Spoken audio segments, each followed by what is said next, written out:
It is generally agreed that Murukan was originally a pre-Hindu Tamil deity whom we can trace out in the earliest layers of Shangam poetry.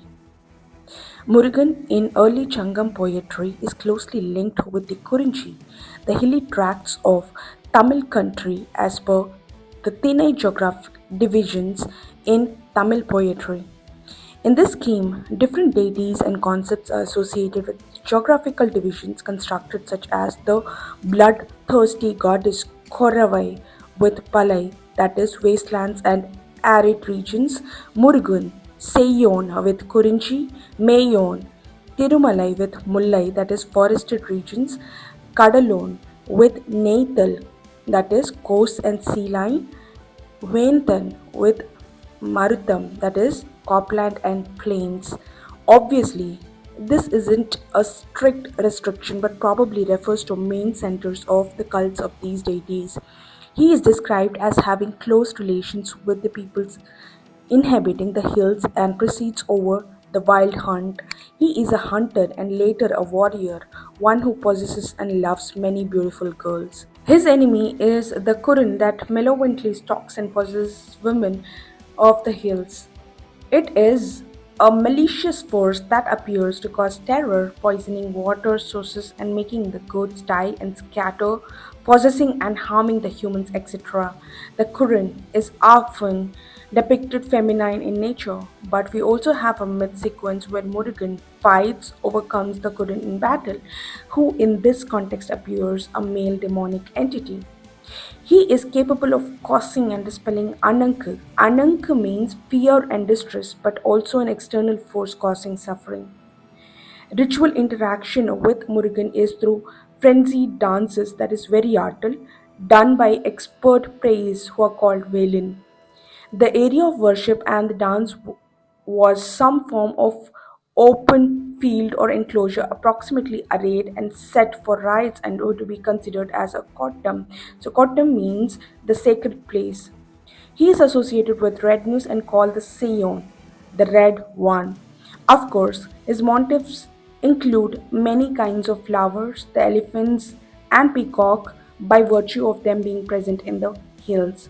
The praise and praises can foresee the future through tossing of nuts by divine grace of Murugan, and he was offered a variety of objects like coconut or paddy juice, sandalwood paste, red millet, rice, red, yellow, or white flowers, honey, blood, and the scattering of plain water.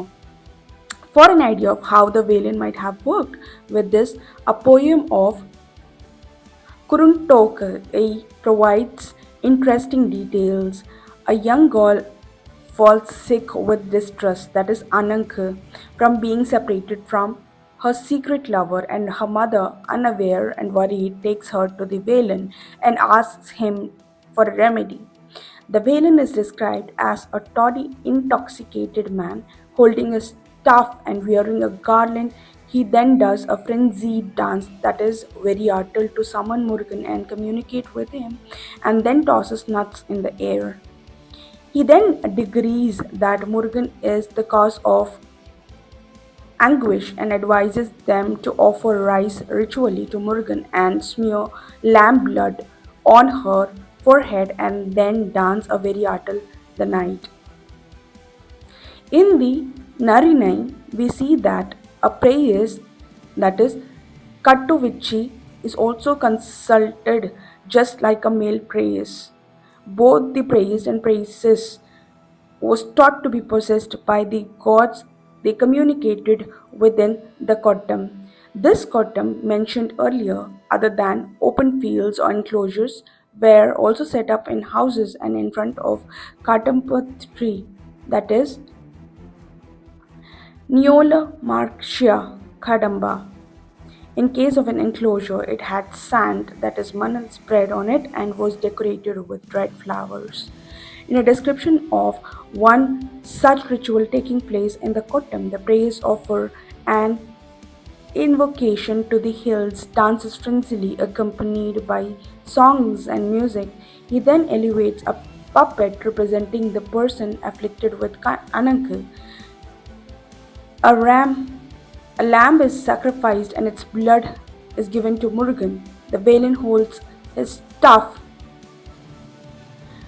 also representing the veil or spear of Murugan, over the nuts while the priestess throws paddy grains in the air while shivering and perspiring profusely, singing in praise of Murugan. Depending on the amount of party grains left, Murugan may be the cause of the affliction or he may not. Murugan seems to have been ambivalent character in this period, both feared and beloved, possessing maidens which was categorized as both joyful and suffering. The Agana Nodal also provides an alternate form of worship where a kantha, a small crude pillar set under kadambu tree on a pedestal of roof whose ground was usually soaked with blood.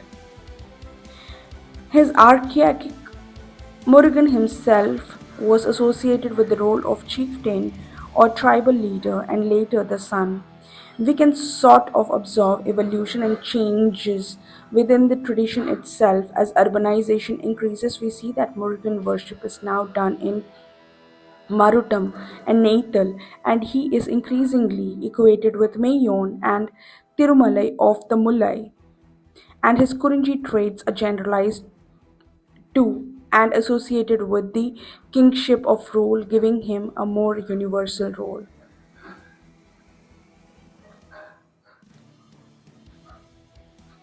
I understand that these transitions happen over long periods of time, but I was just fascinated to know how the concept that Murugan was the son of Shiva and Parvati came to be.